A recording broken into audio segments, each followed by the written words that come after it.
네, 오늘 하나님 말씀은 룻기 1장 19절 말씀부터 22절 말씀까지, 룻기 1장 19절 말씀부터 22절 말씀까지 제가 읽고 강론하겠습니다. 그리하여 그들 둘이 가서 베들레헴에 이르렀더라.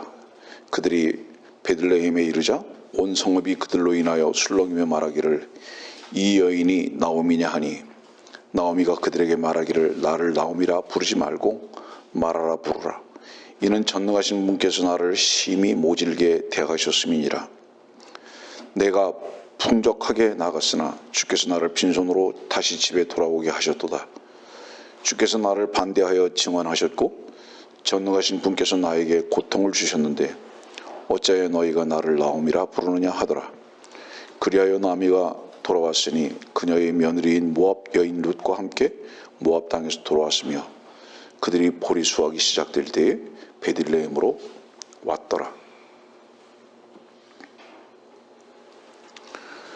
오늘의 말씀의 제목은 사실은 룻기의 말씀을 전하는, 여러분들이 지금 룻기 1장 이렇게 했잖아요. 그렇지만 룻에 대한 말씀을 증거하기보다는 나오미에 대한 말씀을 증거하는 시간이 될 것입니다. 말씀의 내용을 먼저 잠깐 소개하자면 20절 말씀 보니까 사람들이 나오미라고 하는데 자기를 나오미라고 부르지 말고 마라라고 부르라고 이렇게 말합니다. 나오미는 기쁨과 즐거움의 뜻을 가진 뜻입니다. 나오미라는 뜻이 기쁨이고 또한 즐거움이다. 그런데 그렇게 부르지 말라고, 나를 마라라고 부르라고. 그 얘기는 내가 몹시 쓰디 쓴 삶에 지금 현재 처해 있다, 이 말이죠. 왜 이 말씀이 우리들의 중심에 오늘 되어야 하느냐 하면, 그리스도인으로서 주님의 신부로서 기뻐하고 즐거워하고 모든 풍성함을 누리고 살아야 하는 것이 마땅한데, 과연 우리의 삶은 혹여 쓰디쓴 고통의 삶은 아닌가, 이름에 걸맞지 않는 삶을 혹시 살고 있지 않는가라는 부분이 오늘의 말씀의 중심적인 내용이 될 것입니다. 이 말씀을 여러분들에게 전하기 전에 오늘 이 룻기에 대한 배경 혹은 엊그저께부터 있었던 한국의 여러 가지의 상황들을 잠깐 먼저 여러분들에게 소개하면서 말씀을 증거하려고 합니다.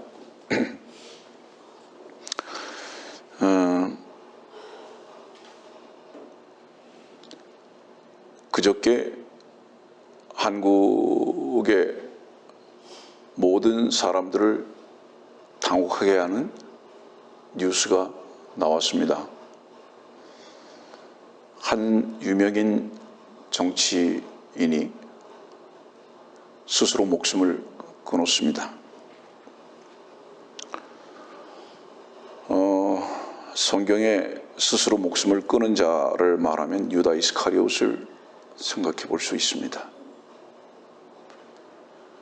스스로 목숨을 끊는다는 것은 그 이유가 무엇이든지 간에 사실은 자기가 한 행동에 대한 스스로 책임을 지고자 하는 회개가 아니라 자책의 결과입니다. 여러분들, 인간은 사실은 어떤 것도 책임질 수 있는 존재가 아닙니다. 어떤 것도, 특히 죄에 대해서는 더욱 그렇습니다. 하기 때문에 인간의 죄는 주님께 돌아갔을 때 주께서 그 죄를 담당하시는 겁니다. 그래서 인간의 죄는 자책이 아니라 주님께서 해결하시게 하는 겁니다. 그분께 맡겨지는 겁니다. 그런데 이스카리옷의 길을 걷는 자들은 자책합니다. 그래서 그 자기의 잘못을 스스로 해결하려고 하는, 사실은 교만하게 끝자락에 있는 겁니다. 그 사람이 갔던 길을 한번 생각해 보세요. 여러분들, 유다 이스카리옷은 2주 전에 여러분들에게 설교했듯이 구제하는 것이 그에게 가장 중요한 일이었습니다. 며칠 전에 스스로 목숨을 끊었던 그 사람도 바로 그런 부분에 상당히 심혈을 기울였던 사람 중에 한 사람입니다.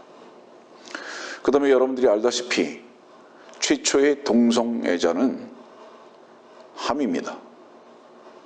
그 동성애를 따라서 옹호하고 앞장서서 조장했던 인물입니다. 사회적인 면에서 평등은 얘기했지만 그 평등은 몇 주 전에도 말씀드렸듯이 옆으로는 갔는데 권위는 완전히 훼손시켜버린, 실상은 여러분들 보세요. 그 사람이 1992년으로 기억하는데 검사가 임용된 지 6개월 만에 변호사로 다시 검사를 끝내고 변호사를 시작했어요. 그리고 인권 변호사라는 일로 그 사람의 그 소망을 펼치기 시작했습니다.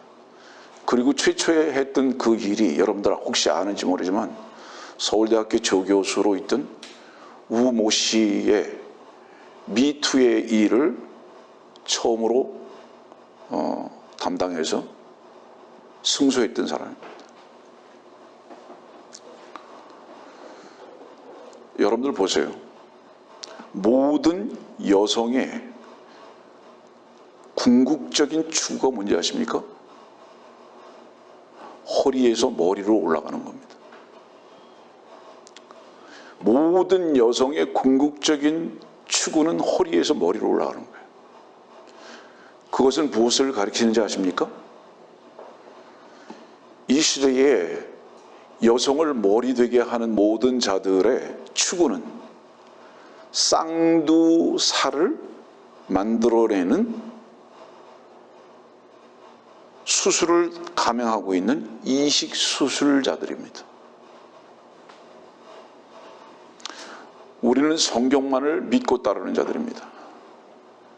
성경은 하나님이시고 하나님은 어제도 오늘도 영원토록 변함없으신 분이십니다. 그리스도는. 세상은 우리가 찬송했듯이 변하더라도 우리는 그리스도 안에 있는 자들로서 6,000년 전에 그 말씀 하나님이 같으신 분이시고 지금도 동일한 하나님이십니다. 시대의 변화에 따른 가치를 변화시키는 자들은 그리스도인의 자격이 없어요. 모든 여성의 추구는 허리가 머리 되는 겁니다. 창세기 3장 보세요, 여러분들. 이브를 무엇으로 유혹했는가? 신과 같이 될 것이라고 유혹했습니다. 모든 사람이 추구입니다. 이거는 이사야서 14장의 루시퍼의 생명의 속성입니다. 높이 올라가고자 하는 거예요. 여러분들, 여인들은 반드시 사랑받아야 할 존재들입니다. 그러나 그 사랑받아야 할 존재보다 더 중요한 것은 뭐냐? 여인은 허리에만 있어야 하는 겁니다. 남자들이 여자들을 폄하하거나 짓누르거나 무시하거나 하자는 의미의 말은 결코 아닙니다. 자기의 위치를 하나님께서 시작하게 하신 바로 그 위치에서 벗어나지 않아야 한다. 네. 여러분들 유다서를 보세요. 타락한 천사가 자기 위치를 벗어난 일로부터 시작한 겁니다. 우리의 가장 중요한 게 뭔지 아세요? 성경에서 가장 중요하게 다루는 게 뭔지 아십니까?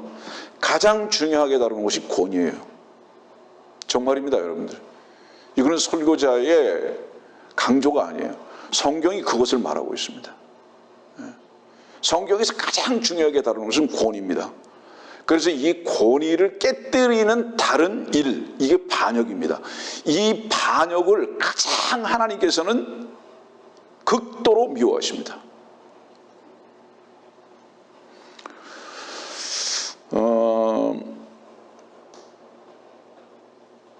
그 사람은 인권 변호사로서 여성들의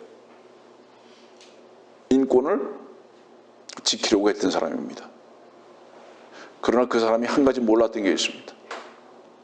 자기도 바로 그 여성으로 인해서 넘어질 수밖에 없는 존재였다는 것은 잊어버렸습니다. 그 사람은 그거 몰랐어요. 결국은 뭐냐 하면 그 사람이 마지막에 그렇게 자기의 생애를 끝일 수밖에 없었던 일 단 하나, 자기 자신을 몰랐기 때문이다. 자기 자신을 몰랐어요. 다른 사람들은 다 알았어요. 자기는 몰랐어요. 그리고 그 사람이 마지막 유서에다 뭐라고 써놨죠? 자기를 재로 만들어서 부모의 묘에다가 뿌려달라고. 뭐죠? 헛되고. 창세기는 뭐라고 말씀하고 있죠? 창세기 3장으로 한번 가봅시다. 제가 여러분들 오늘 말씀을 증거하기 전에 이 말씀을 여러분들에게 하는 이유가 있어요. 끝까지 들어보시기 바랍니다. 19절 말씀 보니, 창세기 3장 19절 말씀 보니까 내가 땅으로 돌아갈 때까지 네 얼굴에 땀을 흘려야 빵을 먹으리니 이는 네가 땅에서 취해졌음이라. 너는 흙이니 너는 흙으로 돌아갈 것이니라 하시니라. 흙으로 돌아갔어요. 네.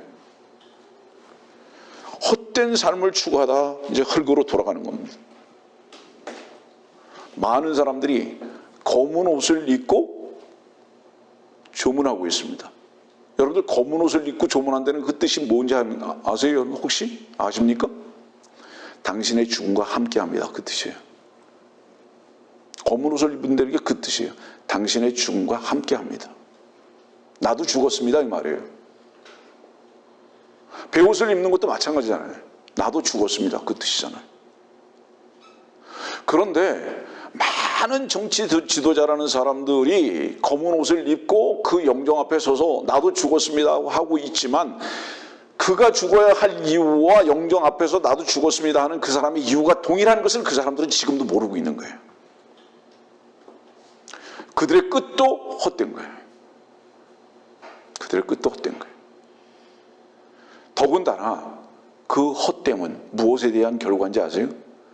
어떤 옛 여자 국회의원이 그렇게 말했잖아요. 그렇게 일찍 가시려고 그렇게 열심히 사셨냐고. 그렇게 땀을 많이 흘린 거죠.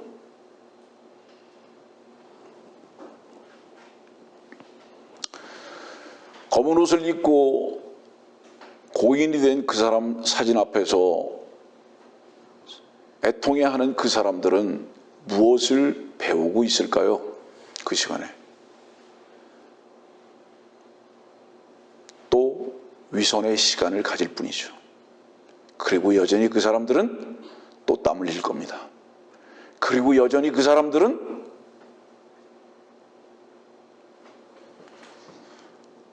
유다 이스카리옷이 간 그 길을 또 가려고 몸부림칠 겁니다. 특히 한국의 진보 좌파라는 사람들을 말하는 거예요. 그럼 우파가 다 옳고 좌파가 다 틀리다는 뜻이었느냐?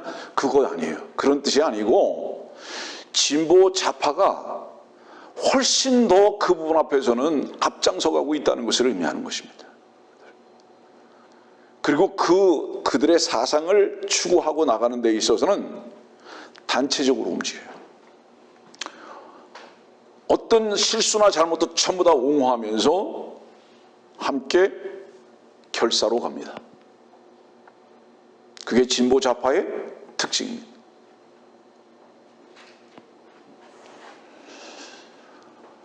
우연치 않게 백선엽 장군이 어제 운명했습니다. 100세. 그분은 동작동 현충원 묘지에도 안장되는 것을 반대합니다.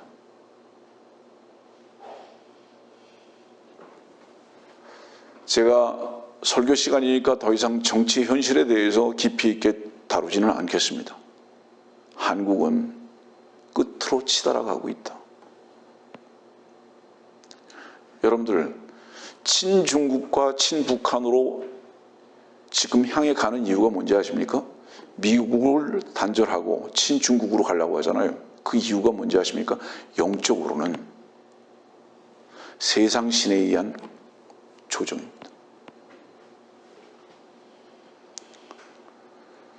그래서 마지막에 지금 문을 닫고 있는 북한과 중국을 열어 제낌으로써 모든 것을 하나로 만들어가고자 하는 저 그리스도의 영의 시도인 것을 여러분들 잊지 마십시오.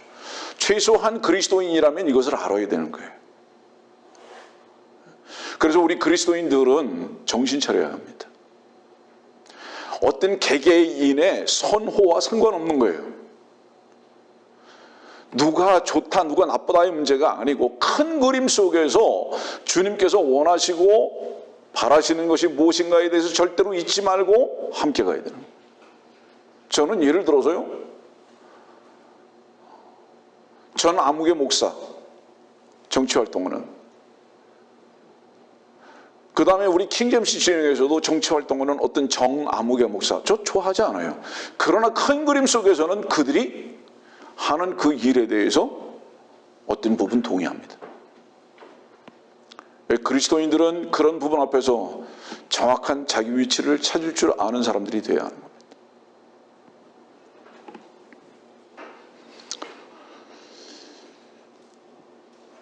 전도서 1장 보시다. 전도서 1장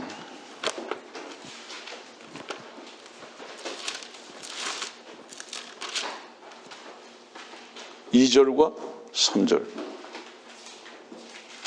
전도자가 말하노라. 헛되고 헛되며 헛되고 헛되니 모든 것이 헛되도다. 사람이 헤아려서 하는 그의 모든 수고에서 무슨 유익을 갖겠는가? 여러분들 왜 인권 변호사 했죠? 최고의 높은 자가 되기 위해서. 최고로 높은 자가, 한국에서 최고의 높은 자가 되기 위해서 다른 사람들을 다 섬기는 것 같이 했죠. 그러나 사실은 은밀한 어떤 속에서 살았죠.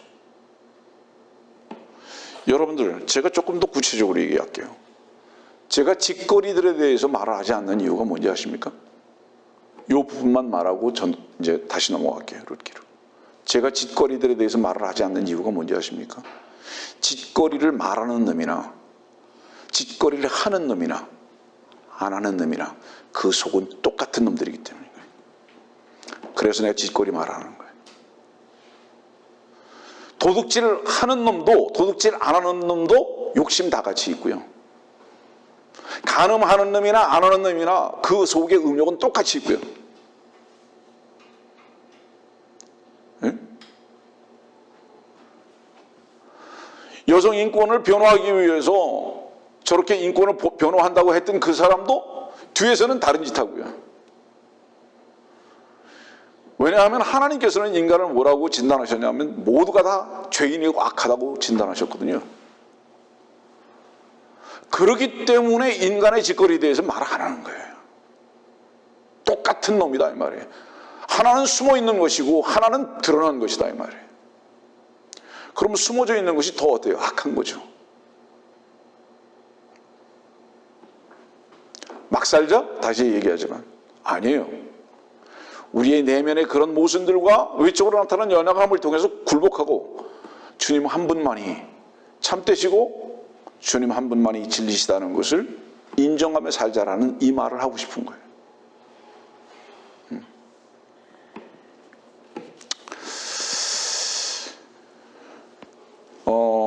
여인의 이름으로 기록된 책은 룻기와 에스더서입니다.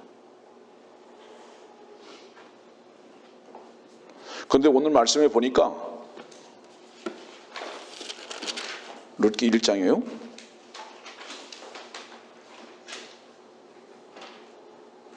3절 보겠습니다. 나오미의 남편 엘리멜렉이 죽고 그녀와 두 아들이 남았는데 5절입니다. 말론과 킬리온이 둘 다 죽고 남자들은 다 죽었어요. 여기 등장하는 이 남자들은 다 죽었어요. 그러면 결국은 이 남자들이 다 죽었다는 건 뭐를 얘기하죠? 이 여자들은 다 과부가 됐어요. 이것이 의미하는 바가 뭘까요?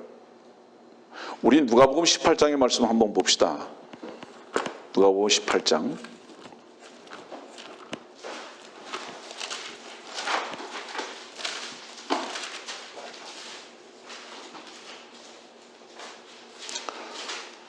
3절입니다.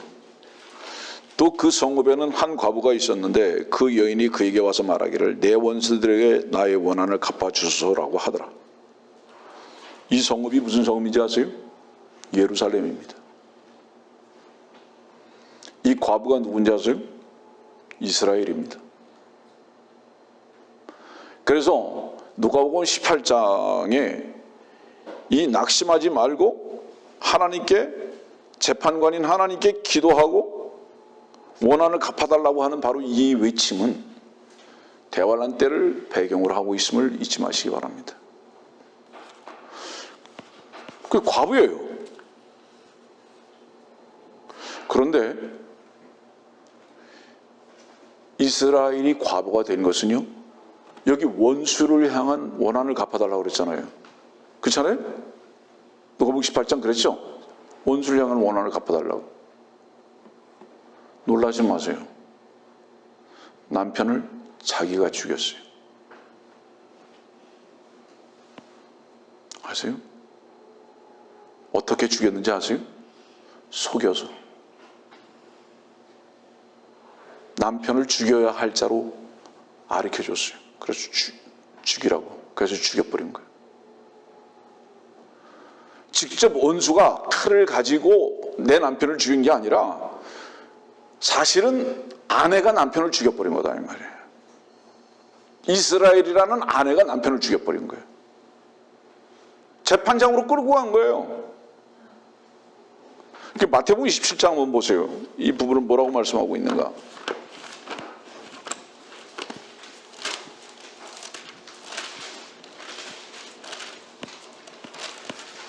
마태복음 27장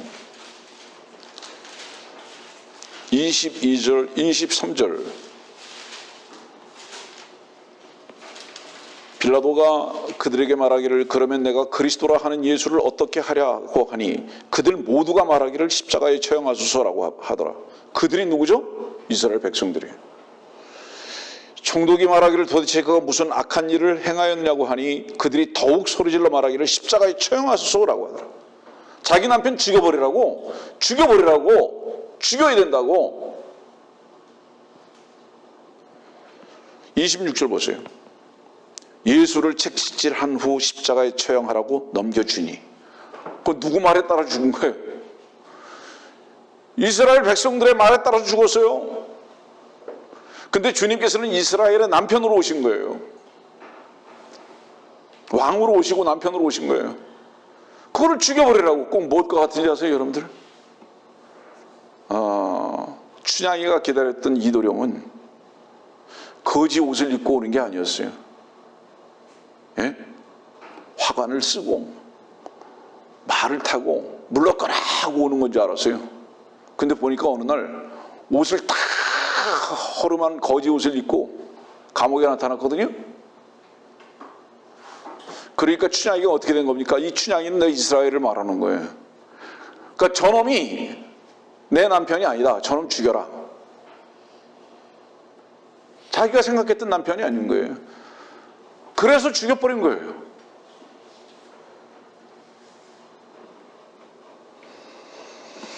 그래서 결국은 누가복음 18장의 이 과부는 자기 스스로 누구에게 속은 거예요? 마귀에게 속은 거예요. 그래서 남편을 죽여버린 겁니다. 그리고 그것이 너무나 그 원한이 너무 큰 거예요. 응? 내가 속았구나. 내가 속았구나. 여러분들, 누가 배신했죠? 그들은 그 남편이 배신했는 줄 알았어요. 죽여야 할 존재인 줄 알았어요. 주님을.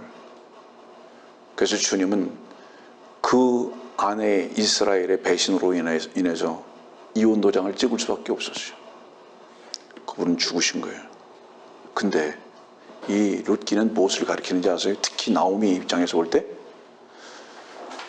아내에 의해서 죽임을 당한 신랑이 다시 나오미를 품는 거예요. 너의 죄와 잘못은 너의 것이 아니다. 내가 잘못이다. 네 죄는 나의 것이다. 바로 사랑의 모습을 가리킵니다.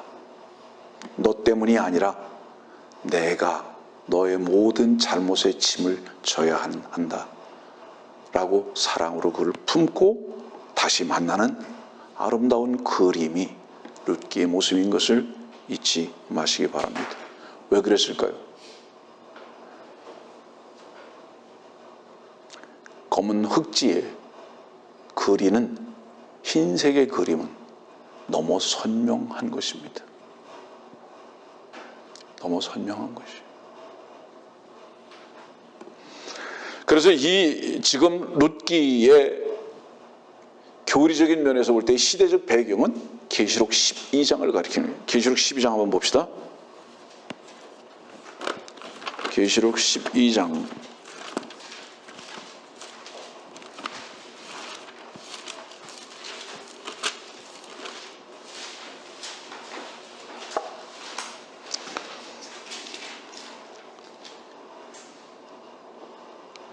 1절 하늘에 큰 이적이 나타났으니 한 여인이 해로 옷 입었고 달은 그녀의 발밑에 있으며 머리에는 12별이 있는 멸관을 썼는데 아이를 뵌 그 여인이 산고로 울부짖으며 출산하려 함으로 아파하더라.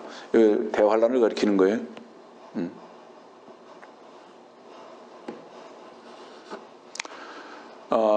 바로 그리고 이 나오미가 다시 돌아오는 것은 구약 성경에 여러 곳에 나오고 있지만 신약 성경의 대표적인 것을 보자면 로마서 11장입니다.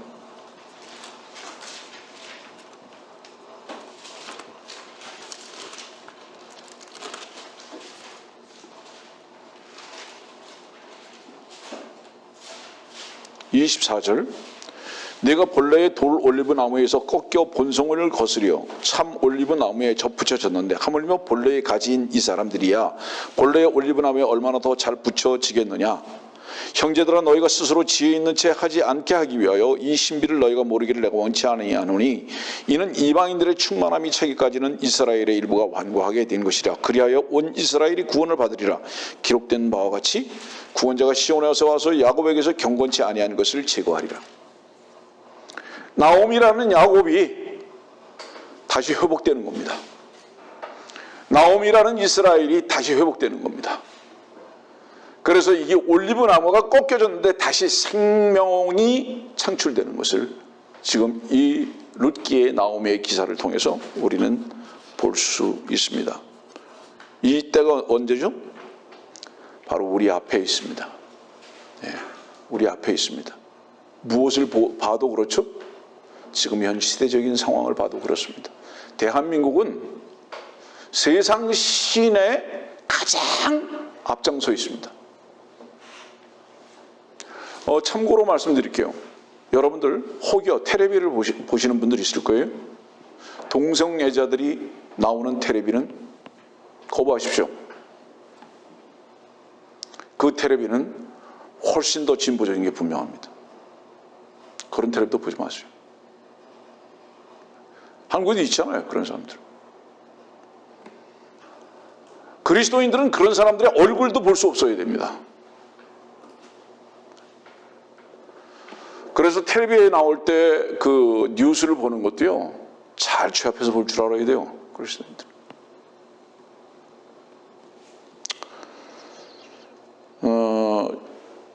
이 룻과 나오미를 잠시 구체적으로 좀 조명해 보겠습니다. 나오미는 원래 어디 사람이었죠? 베들레헴 사람이었죠. 그렇죠? 룻은 어디 사람이었습니까? 모압 사람이었어요. 그래서 나오미가 모압 땅으로 내려갔단 말이에요. 그래서 이 모압 땅으로 내려가서 이 룻을 만난 거예요. 그래서 같이 지금 베들레헴으로 들어오는 거거든요. 교회와 육신적인 이스라엘의 연합을 말하는 건데요. 그리스도 안에서 한 신랑으로 섬기는 바로 이것을 말하는 건데, 창세기 19장의 말씀을 한번 보겠습니다. 창세기 19장. 오늘 말씀을 들으시는 분들은 끝까지 경청해 주실 것을 부탁드리는 것이, 지금은 배경을 설명하고 있기 때문에 핵심이 아닙니다.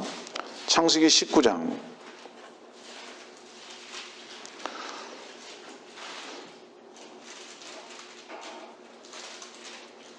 36절 37절입니다. 그리하여 롯의 두 딸이 아비로 인하여 아이를 가졌으니 첫 딸이 아들을 낳아서 그의 이름을 모압이라 불렀더라. 그가 모압인의 조상이요 오늘까지 이르니라. 작은 딸도 아들을 낳아 그의 이름을 베남이라 불렀으니 그가 암몬 자손의 조상이요 오늘까지 이르니라. 자, 그럼 우리가 37절에서 볼 수 있는 건 뭐죠? 모압인의 조상은 이 모압 땅에서 기고하는 이 모압 사람들은 롯의 딸과 롯이 그 딸과 함께 하나가 돼서 낳은 아들입니다. 네. 이 배경을 잠깐 설명을 드리는 거예요. 그런데 이 룻으로 인해서 어떤 일이 일어나는지 한번 성경에서 보면은요, 하나님의 놀라운 경륜이죠. 마태복음 1장을 한번 보세요. 마태복음 1장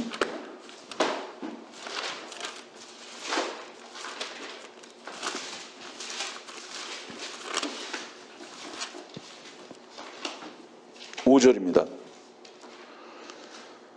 살몬은 라합에게서 보아스를 낳고 보아스는 롯에게서 오벳을 낳고, 그리고 갑시다. 6절 말씀 봅시다.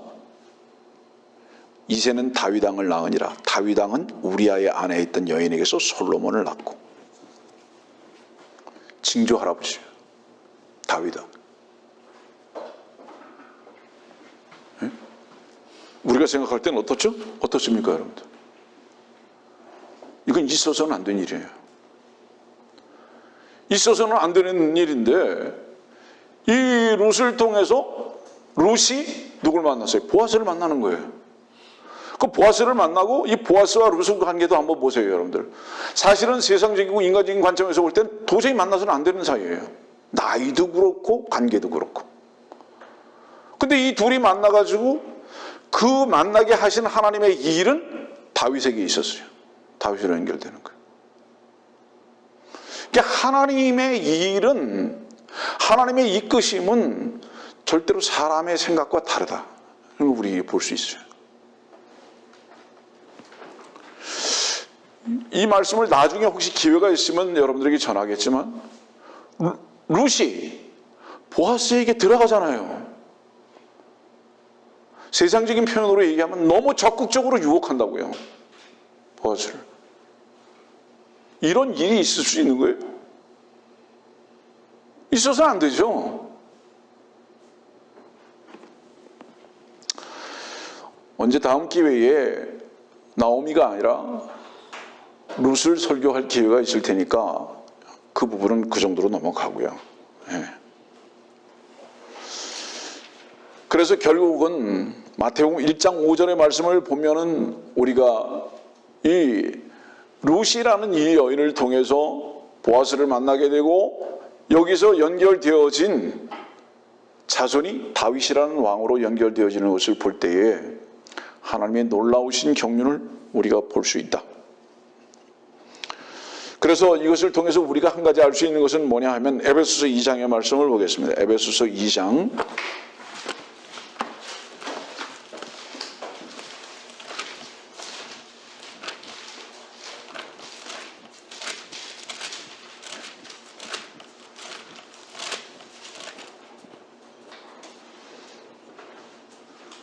12절.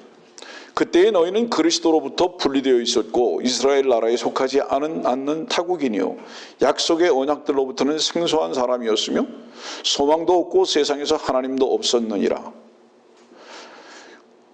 19절 말씀 보겠습니다. 그러므로 이제부터 너희는 더 이상 나그네도 타국인도 아니요 오히려 성도들과 같은 시민이며 하나님의 가족이니라. 이 에베소서는 뭐를 가리키죠? 교회를 가리키죠. 그리스도 안에서 이제 무엇이 없어진 거예요? 민족이 없어졌어요. 하나님의 백성밖에 없어요. 그 피로 말미암아 하나가 됐잖아요. 여기 피로 말미암아 하나가 됐다. 그리스도의 피는요, 육신의 피와 같이 나누어질 않아요. 그리스도의 피는 한 생명입니다. 그래서 이스라엘 백성들이나 단군의 자손이나 그리스도의 피로 인해서 거듭난 자들은 다 어때요? 한 형제인 겁니다. 그래서 사실은 룻기에 지금 룻과 나오미를 말하고 있지만 실제적으로 이 룻과 나오미는 하나입니다. 한 운명이고 하나예요. 그러니까 오늘도 이 말씀도 또 앞으로 계속 해나가겠는데, 그런데 한 가지 공통점은 뭐죠? 이 룻과 나오미의 공통점, 이 사람도 과부예요. 둘 다 남편이 없다는 거죠. 마태복음 1장의 말씀을 다시 한번 조명해 보겠습니다. 마태복음 1장의 말씀.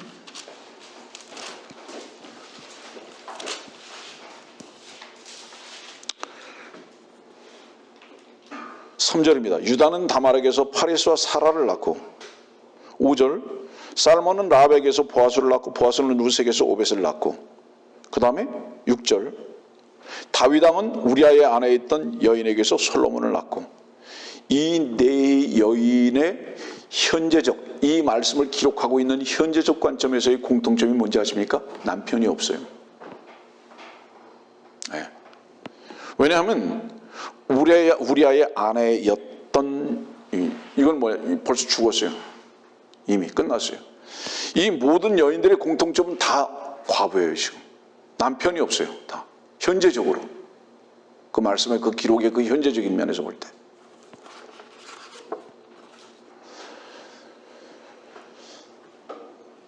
그러면 성경에서 여러분들 혹시 기억할지 모르지만은 과부와 고아를 돌보라고 말씀하셨잖아요.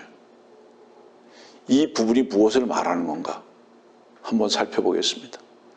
야고보서 1장의 말씀을 한번 보세요. 야고보서 1장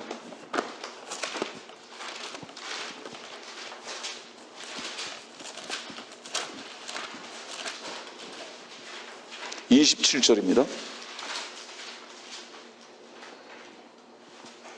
하나님과 아버지 앞에서 순수하고 더럽혀지지 않은 종교 행위는 이것이니, 즉 고난 중에 있는 고아들과 과부들을 돌아보는 것과 자신을 세상으로부터 흠없이 지키는 것이라. 여러분들, 이 말씀은 사실은 어디를 향하고 있는지 아세요? 계시록 12장을 향하고 있는 거예요. 네? 계시록 12장은 이스라엘이 피난하고 있죠. 그 다음에 동정들이 나오죠. 이 세상으로부터 흠없이 지켜지는, 바로 이것은 동정들을 말하는 거예요. 그리고 우리는 14만 4천으로 연결되어 있습니다. 그래서 바로 이 사실은 야고보서 1장의 27절에 있는 고난 중에 있는 고아들과 과부들은 교리적인 면에서 볼 때 대환란 가운데 있는 이스라엘을 가리키는 것입니다. 성경에서 왜 과부가 이스라엘이 되었는가, 그리고 그 과부들을 어떻게 대해야 하는가라는 것은 교리적인 면에서 볼 때 이스라엘 백성들을 어떻게 대해야 하는 것인가라는 것에 대한 지침을 주고 계시다는 것을 잊지 마십시오. 그래서 이 말씀은 마태복음 25장과 연결되어지는데, 마태복음 25장은 또 뭐라고 말씀하시죠? 25장 봅시다.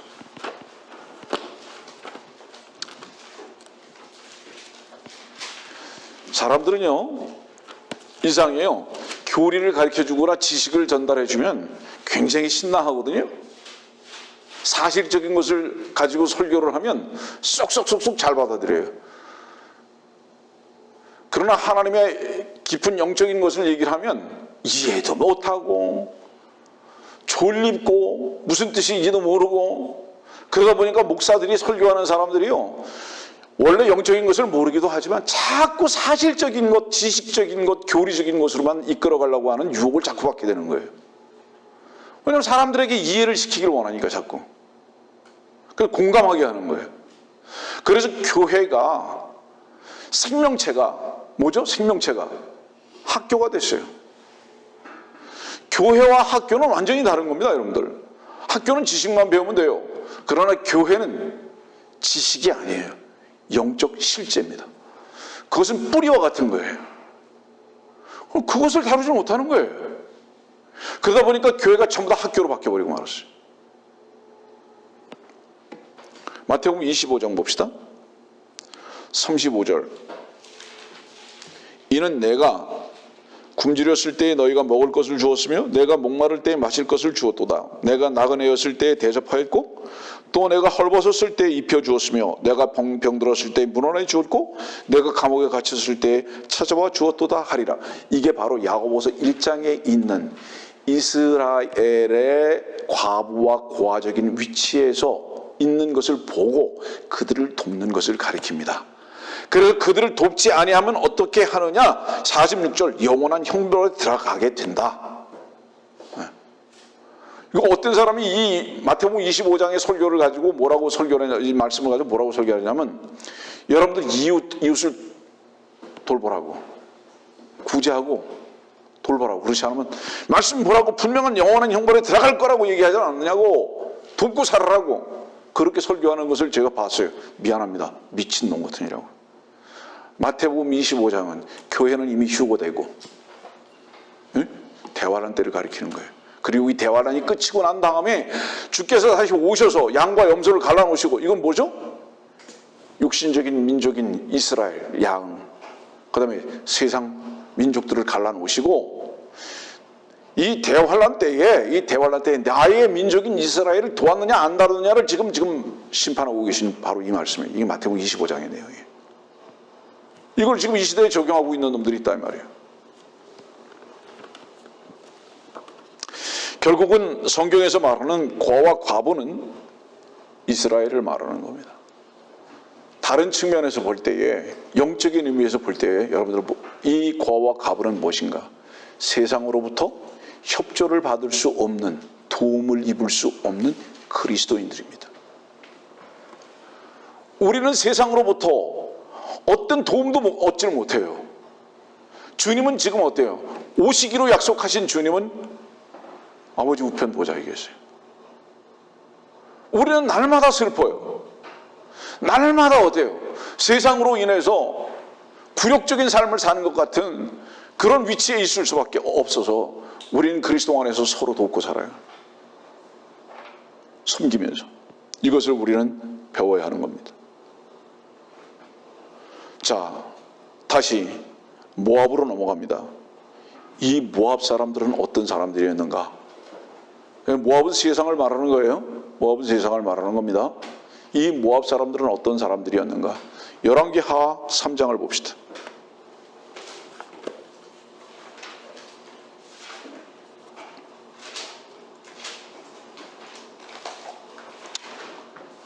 이 열왕기하 3장은 두 가지 관점에서 볼 때에 중요한 말씀인데요.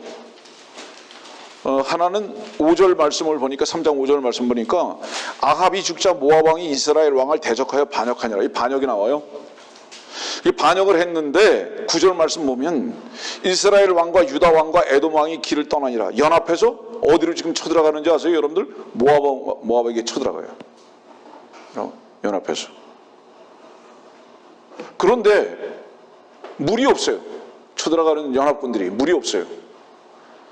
물이 없어가지고 다 죽게 생겼어요. 근데 엘리사를 만납니다. 이게 16절 말씀과 17절 말씀이에요. 엘리사를 만나가지고 엘리사가 도랑을 파라니까 도랑을 파니까 어때요? 물이 가득 차게 그 도랑에 흐르게 돼서 먹는 이 놀라운 기적의 역사가 일어납니다. 그리고 26절 말씀 보세요. 26절 반역한 모압 왕이 보니 전세가 자기에게 심히 불리한지라 그가 칼을 뺀 700명을 데리고 에돔 왕에게 돌진하려 하였으나 할 수가 없었더라. 그러자 그가 자기를 대신하여 왕이 될 그의 맏아들을 취하여 성벽 위에서 그를 번제물로 바친지라. 이 말씀을 여러분들이 읽어드리는 이유가 뭔지 아세요? 모압의 사람들이 섬기는 신이 그모스라는 신인데요. 이 그모스라는 신은 무엇을 가리키냐 하면 사람을 불로 태워서 바치는 거예요. 제물로. 그런 전통을 가지고 있는 거예요. 그러면 뭔가가 해결되는 거예요. 관계가 해결되는 거예요. 여러분들 이 모압이라는 것은 혹시 지도를 나중에 볼 수 있게 된다면 한번 보세요.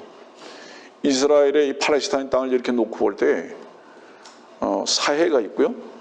사해 서북쪽에는 예루살렘이 있고 그 다음에 이제 사해를 거쳐서 동남쪽으로 보면은 동남쪽으로 보면 모압 땅입니다. 거기가 모압 땅인데 바로 이 모압이 이스라엘을 항상 대적하는 거예요.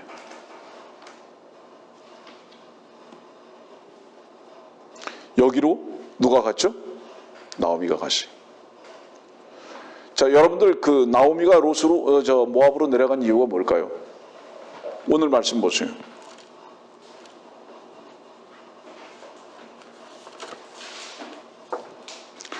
1장 보세요. 룻기 1장.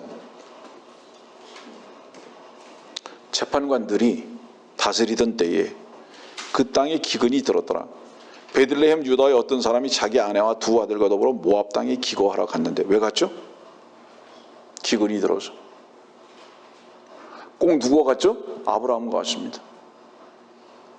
그런데 여러분들 이 말씀을 육신적으로 생각하지 마세요.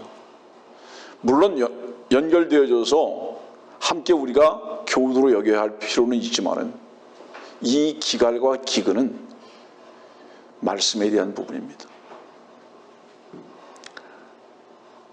참으로 경험해 보세요. 여러분들이 수입이 줄어도 다른 사람들보다 잘 못 사는 것 같아도요, 주의 말씀으로 한번 충만해 보세요. 찬송이 있습니다. 감사가 있어요. 왠지 아세요? 우리를 만족해 하는 것은 물질이 아니라 주님의 우리 안에서의 충만이기 때문입니다. 한번 테스트해 보세요. 주머니에 아무것도 없어도요, 감사할 수 있고 찬송할 수 있어요. 다른 사람들을 향한 여유가 있어요. 베풀미 있어요. 무엇 때문이죠? 주님으로 인한 채워짐이 늘 있기 때문입니다. 그런데 여러분들 보세요. 수입이 늘어나서 다른 사람들보다 잘 살아도요, 주님 안에서 누림이 없으면 늘 불안하고 불평하고 부족한 것 같습니다. 그래서 더욱더 세상으로만 자꾸 가려고 합니다. 이 지금 재판관기를 지금 말씀하고 있잖아요. 그러면 이 재판관들이 다스리던 때에 그 땅에 기근이 들었다. 왜 그랬을까요, 여러분들? 왜 그렇게 됐을까요? 재판관기 한번 볼까요? 재판관기 17장의 말씀으로 기억하는데요. 재판관기 17장.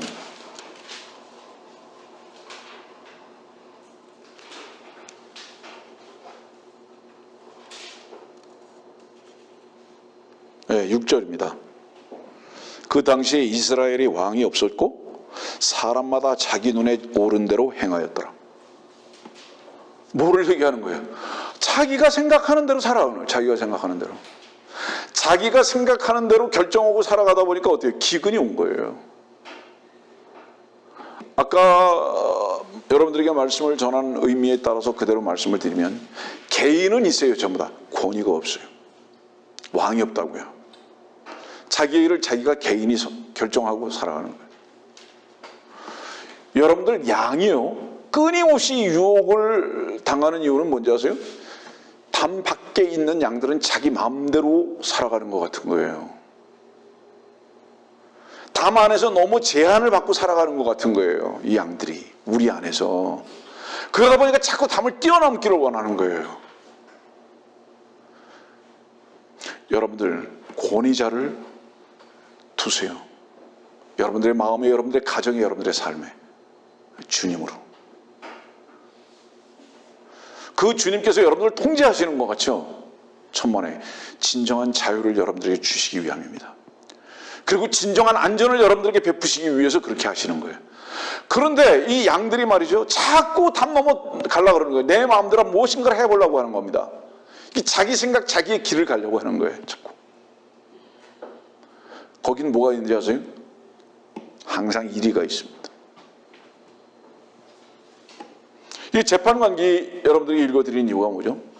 자기 보고 좋은 대로 행했어요. 기근이죠. 하나님 말씀이 없어요. 그래서 이제 모압으로 간 거예요. 나오미가. 근데 모압으로 갔는데 갔다가 몇 년 만에 돌아왔죠? 10년 만에 돌아왔어요. 다시 이제 베들레헴으로 다시 10년 만에 돌아왔는데, 돌아온 이유가 뭐죠? 왜 돌아왔어요?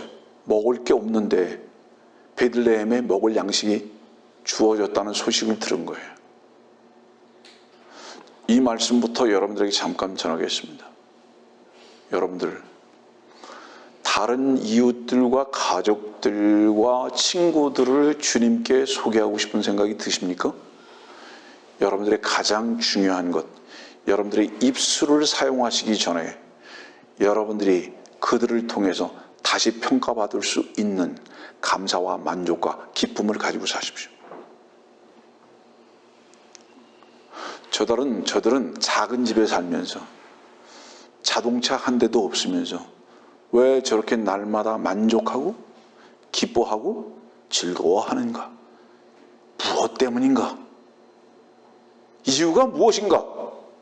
먼저 그들이 여러분들의 다른 점을 담배 안 피우고 술 안 먹는 데서 발견하지 말고, 자기네들의 가치나 자기네들의 불안과는 전혀 상관없는 감사와 기쁨으로의 충만한 삶을 사는 것을 속에서 다른 것을 보여주십시오, 여러분들. 그러면 그 소식이 그들에게 전달돼요.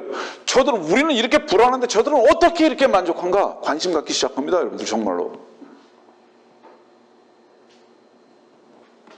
그것이 말씀을 전할 수 있는 시작이 될 수 있어야 되는 거예요. 지금 여기 보니까 모압 땅에 있는 나오미가 어때요? 날마다 굶어요. 기근이에요, 기갈이에요. 근데 베들레헴에서 양식이 주어졌다는 소식을 듣잖아요. 누가복음 15장 말씀 볼까요? 한번 어떤 말씀이 있나? 누가복음 15장 14절.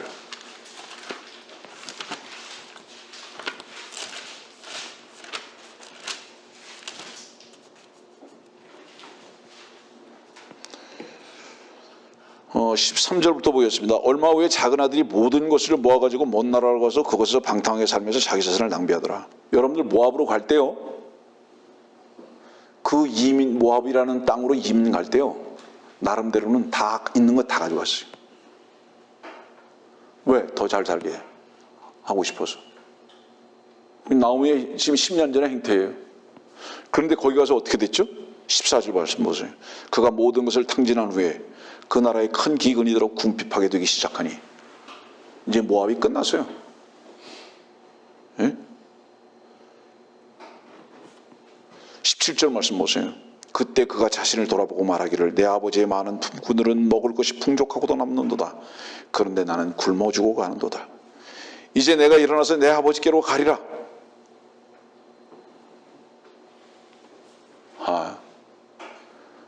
왜 돌아가게 됐죠? 모든 걸 탕진했기 때문에? 아니에요. 아버지 집에 모든 풍족함이 있다는 것을 알아요. 자기는 여기서 굶어 죽는 것을 알아요. 나오미가 모압에서 베들레헴으로 돌아가는 이유가 뭐냐? 베들레헴은 모든 풍족함이 있다는 것을 알아요. 거기는 모든 양식의 풍성함이 있다는 것을 알아요. 들어서 알아요, 지금. 근데 지금 모압은 어떤 거예요? 굶어 죽는 거예요. 그런데 이 굶어 죽게 된 이유가 뭘까요? 질문. 나오미가 지금 그 모양이 된 이유가 뭘까요? 단 한 가지 이유 때문입니다. 남편이 죽었어요.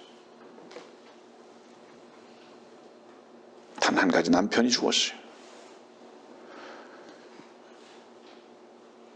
오늘 말씀에 룻기 21장을 한번 보세요. 1장 21절에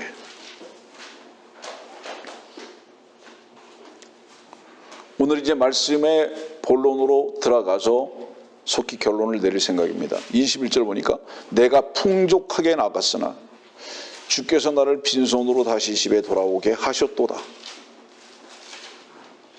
10년 만에 돌아왔는데, 풍족하게 나갔는데 빈손으로 돌아오게 하셨어요. 쉽게 말하면 이거예요. 아침 7시 헤드라인 뉴스예요. 저녁 8시, 9시 헤드라인 뉴스예요. 뭐라고 나오죠? 풍족하게 나갔던 나오미 빈손으로 돌아오다. 예를 들어서 어떤 사람 죽은 것 같이 헤드라인 뉴스가 딱 뜨는 거죠. 사람들이 전부 다 뭐라 그래요? 저거 나옴이 아니냐? 말이에요. 저거 나옴이 아니냐라는 건데 왜 깜짝 놀라죠? 옛날 모습이 아닌 거예요. 나오미가 옛날 모습이 아닌 거예요. 옛날에 나오미는 그렇게 당당하고 풍요롭고 만족했는데 지금의 나오미를 보니까 완전히 다른 여자다 이 말이에요. 놀란 거예요. 예? 수군거리기 시작하는 거죠. 모든 사람들이 빈정대는 거죠. 아까 누가복음 15장에서 우리는 봤죠? 그러나 아버지는 다른 사람들과는 달랐습니다. 아버지는 어땠죠? 그를 기다리고 반가이 맞아서 목을 안고 그와 허그합니다. 다른 사람들과 다르죠. 자, 다른 사람들은 베들레헴에서 어땠을까요? 나오미하고 뭐가 달랐을까요? 다른 사람들은 변함이 없어요. 베들레헴에 있었던 다른 사람들은 변함이 없는데 모압으로 갔다가 10년 만에 돌아온 나오미와는 완전히 다른 거예요. 완전히 다른 거예요. 저는 오늘 이 말씀을 전하게 된 이유가 뭔지 아세요? 이제 그만 돌아오라고. 어디로? 주께로. 세상은 헛된 거라고. 절대로 네가 만족하지 못하는 곳이라고.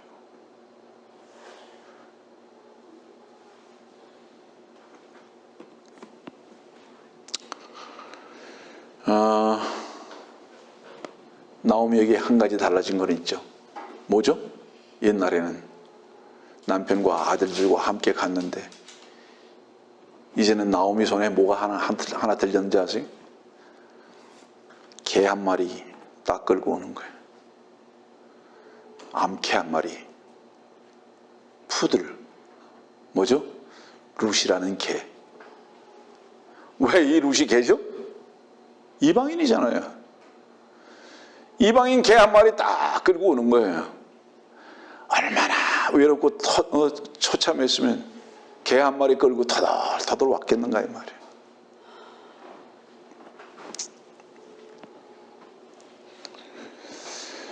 많은 사람들이 그를 얼마나 치근하게 여기고 조롱하고 멸시했는데 아마 손뼉 쳤을 거예요.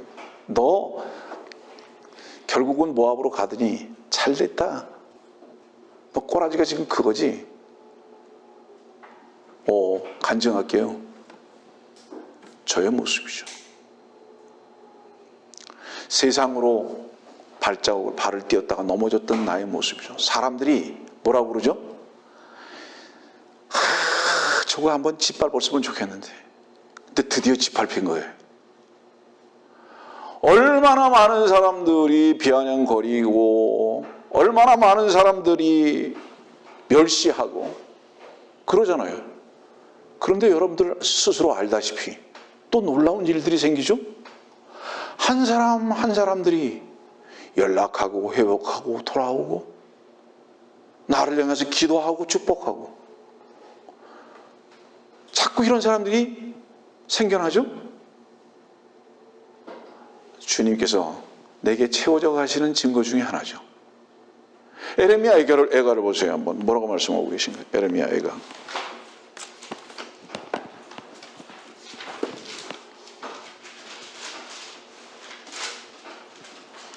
에레미야 애가 2장입니다. 지나가는 자는 모두 네게 손뼉을 치며 예루살렘의 딸에게 야유하고 머리를 흔들며 말하기를 이것이 아름다움의 완성이요 온 세상의 기쁨이라고 사람들이 부르던 성읍이냐 하며 네 모든 원수가 너를 향하여 그들의 입을 벌리며 야유하고 이를 갈며 말하기를 우리가 그녀를 삼켰도다. 우리가 바라던 날이 과연 이 날이로다. 우리가 발견했고 우리가 그것을 보았도다 하는도다.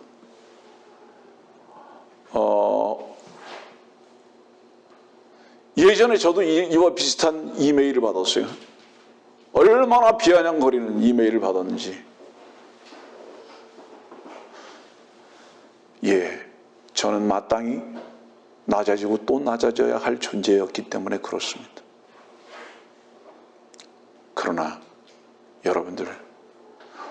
오히려 주 안에 사랑하는 형제와 자매들이 넘어졌습니까? 그들을 다시 확인사살하거나 밟지는 마세요. 붙들어 일으켜주시는 선한 사마리아에 있는 것 같은 삶을 사십시오, 여러분들. 주께서는 우리들에게 그것을 명하고 계심을 잊지 마십시오. 여러분들의 삶 속에서 넘어진 자들을 보시면 반드시 무엇을 봐야 하는지 아세요? 나도 넘어졌었다. 앞으로도 또 넘어질 수밖에 없는 연약한 자이다. 그러나 내가 만일에 넘어졌고 넘어질 수밖에 없다면 그것은 다시 주님의 은혜의 손길을 알게 하시기 위한 주님의 놀라운 이끄심이다라는 것을 그와 나를 통해서 보고 간증하고 누리는 자들이 되어야 한다. 얼마나 사람들이 손뼉을 치면서 야유하고 좋아했는지. 지금 나오미를 향해서 그랬을 거 아니에요. 나오미 그 즐거움과 기쁨과 만족이 왜 마라가 됐죠? 이유는 단 하나죠. 엘리멜렉이라는 남편이 죽었습니다. 여러분들 그 죽음이라는 이것은요 갑자기 오는 거예요. 준비되어 있는 거 아니에요. 미리 고지되어 있는 게 아니라고요. 새가 그토록 쏜살을 같이 날아다가 그물에 딱 걸리는 것 같이 잔잔한 바다 위에 잘 갈 것 같은 그 배가 갑자기 돌풍에 의해서 침몰하듯이 죽음이라는 것은 언제 어느 때 올지 몰라요. 한순간에 오는 거예요. 나오미가 자기 남편과 함께 모압을 갈 때 남편이 죽은 거 알았을까요? 알았을까요? 몰랐을까요? 몰랐죠. 아들들이 죽을 거 알았을까요? 몰랐을까요? 몰랐죠. 무슨 꿈을 가지고 그곳으로 갔을까요? 더 잘 돼야 돼. 더 잘 될 거야.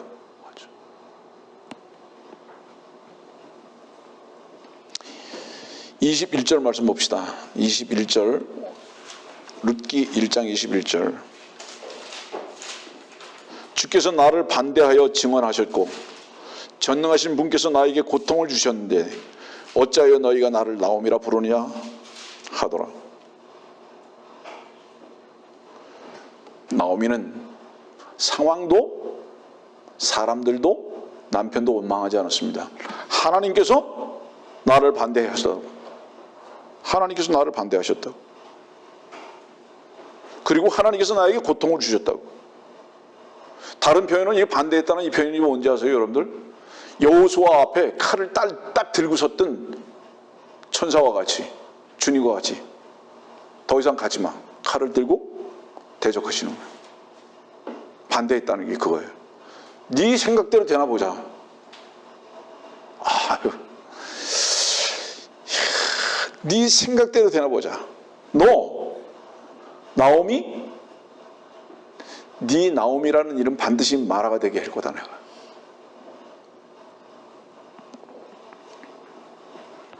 지금 이 나오미의 슬픔은 뭐죠? 기쁨이어야 되는데 오히려 고통이 있습니다. 이 괴리가 그의 슬픔이에요. 아까 누가복음 15장 봤죠, 여러분들? 아버지가 아들이 굶는 걸 알았을까요? 몰랐을까요? 몰랐을 것 같습니까? 우리의 아버지는 전능자십니다. 하나님이세요. 우리가 아무리 멀리 가도 다 우리를 보고 계신 분이십니다. 아버지가 그런데 구호품을 보내지 않으셨어요. 베들레헴에 주께서 모압에서 지금 굶고 있는 나오미의 그 고통을 모르셨을까요? 아셨어요. 그러나 구호품을 보내지 않았어요. 이유가 뭘까요? 구호품은 그로 모압에서 계속 살게 하는 이유인 것을 아시기 때문에.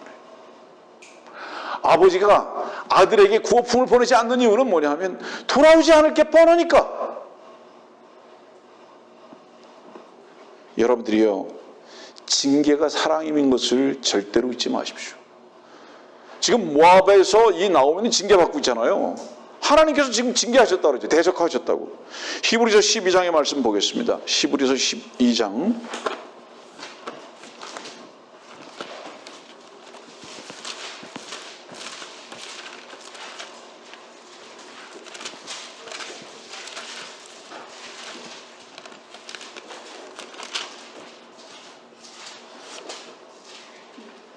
5절과 6절입니다.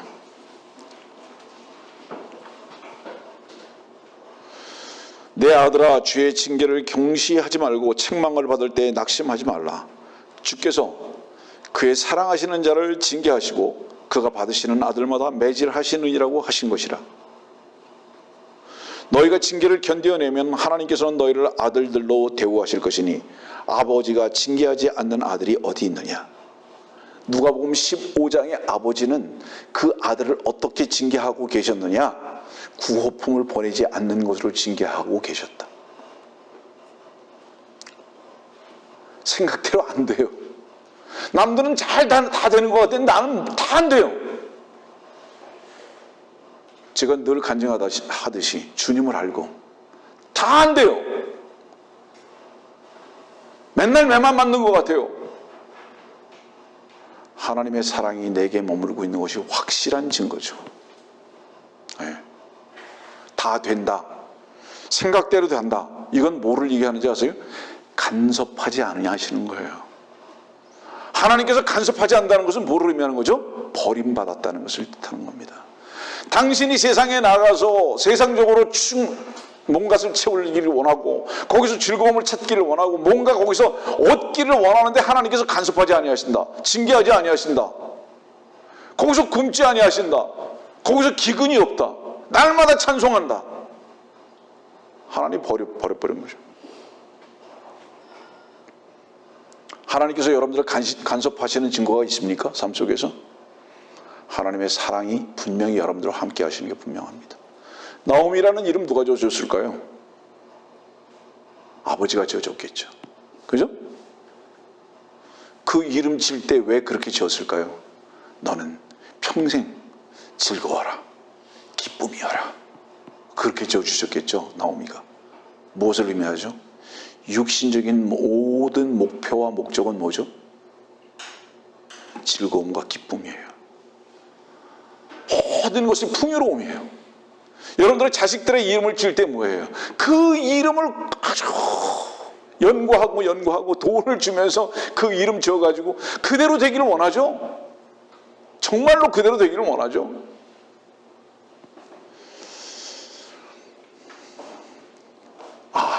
너는 정말로 즐겁게 되기를 바란다. 기쁘게 되기를 바란다. 그 목표를 가지고 그 기대를 가지고 분명히 아버지가 나옴이라고 졌을 거예요. 그런데 지금 10년 동안 모압에서 살던 나오미는 무엇을 알았을까요? 인생이 헛되구나. 절대로 목표대로 되는 게 아니구나. 그거 지금 실감하는 거죠.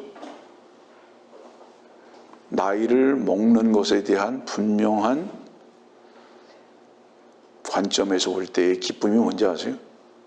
세상은 안개구나. 헛된 거구나.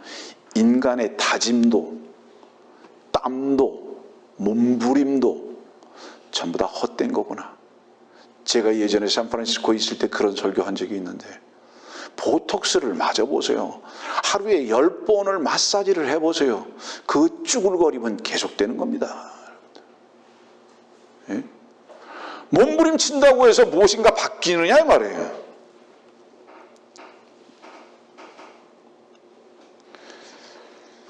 여러분들 한 가지 100% 실패할 수 있는 것, 100% 실패할 수 있는 것 가르쳐 줄게요. 100% 실패할 수 있는 게 뭘까? 주님 밖에서 무엇인가를 얻으려고 하는 겁니다. 주 밖에서 무엇인가를 얻으려고 해요. 100% 실패입니다. 예? 그래서 인생의 끝은 헛되고 헛된 거예요. 아까 얘기했듯이 왜 화장해서 가루를 뿌려달라고 하죠? 그 말이 무엇을 의미하죠? 헛되다는 것을 말하죠. 그 사람이 이렇게 말했죠. 내 주위에 있었던 모든 사람의 도움에 감사하고 고맙다고 그리고 미안하다고.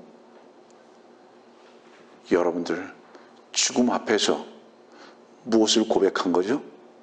나는 무엇이 되고자 했으나 최고가 되고자 했으나 사실은 당신들에게 다 빚진 자일 뿐입니다. 아무것도 아니었습니다 라는 고백이었죠. 여러분들을 주께서 언제 데려가실지 아십니까? 인생의 모든 땀은 헛된 것인 것을 이 나오미를 통해서 배워가고 알아갈 수 있었으면 참 얼마나 지혜로운 자인가. 왜 주 밖에서 모든 것이 다 헛된가? 이유가 뭔가?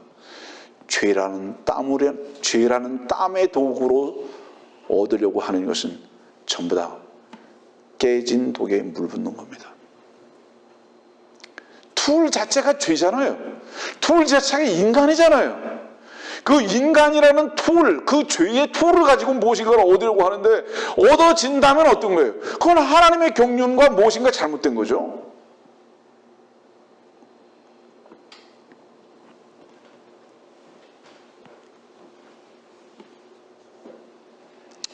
말씀을 들으시는 분들, 이제 그만 세상을 청산하고 주님께 돌아오십시오. 시편 103편에 있는 말씀을 보고 마치겠습니다. 시편 103편.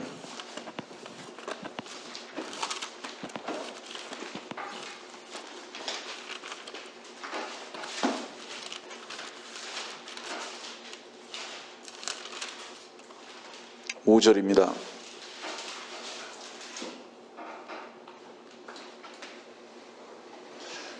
좋은 것들로 네 입을 흡족해 하시니 네 젊음이 독수리의 젊음같이 새로워지는도다. 이 좋은 게 뭘까요? 입을 흡족해 하는 이것이 뭘까요? 독수리의 양식이죠. 근데 이 독수리가 양식이 없어요. 왜? 늙었어요. 힘이 없어요. 다른 표현으로는 이게 뭔지 아세요, 여러분들? 독수리는 그 부리가 자꾸 자라서 구부러집니다. 그 발톱이 자꾸 자라서 구부러집니다. 그 부리를 바위에다 깨지 않으면, 그래서 그 부리가 피투성이가 되지 않으면 새로운 부리가 나지 않아서 절대로 양식을 잡을 수가 없고요. 그 구부러진 발톱을 그 바위에 부딪혀서 전부 다 빠뜨리지 않으면 새로운 발톱이 생기지 않아서 한 마리의 작은 짐승 하나도 잡을 수 없는 거예요. 여러분들이요, 여러분들의 육신을 키우는 일에만 혹여 바쁘지 않습니까? 그리고 주의 양식으로 풍족한 것이 무엇인지는 모르고 산다면, 말씀이 없어서 기갈과 기근이 분명하다면 차라리 우리들에게 고통이 와서, 피 흘리는 고통이 와서 우리도 고통스럽게 한다 할지라도 다시 베들레헴인 아버지 하나님께 돌아가서 그곳으로부터 모든 풍성함을 얻는 것이 마땅하지 않겠는가라는 말씀이에요. 나오미는 전능하신 하나님께서 심히 모질게 대하셨다고 합니다. 얼마만큼 모질게 대하셨을까요? 모압을 다시는 쳐다보고 싶지도 않을 만큼 심하게 대하셨어요. 이제 전혀 세상은 가고 싶지 않다. 어떤 일이 있어도 결코 모압을 안 간다. 이제는 뜨거운 것을 너무 맛본 거죠. 나오미는 이제 그의 이름답게 사는 삶으로 다시 회복됐습니다. 그리스도인이라고 하는데 형통하게 삽니까? 세상에서 무엇인가 잘 되고 있습니까? 그 형통의 독주의 즐거움에 취해서 여러분들은 얼마나 빠르게 세상으로 더욱더 달려나가는 기관차같이 달려가고 있습니까? 혹시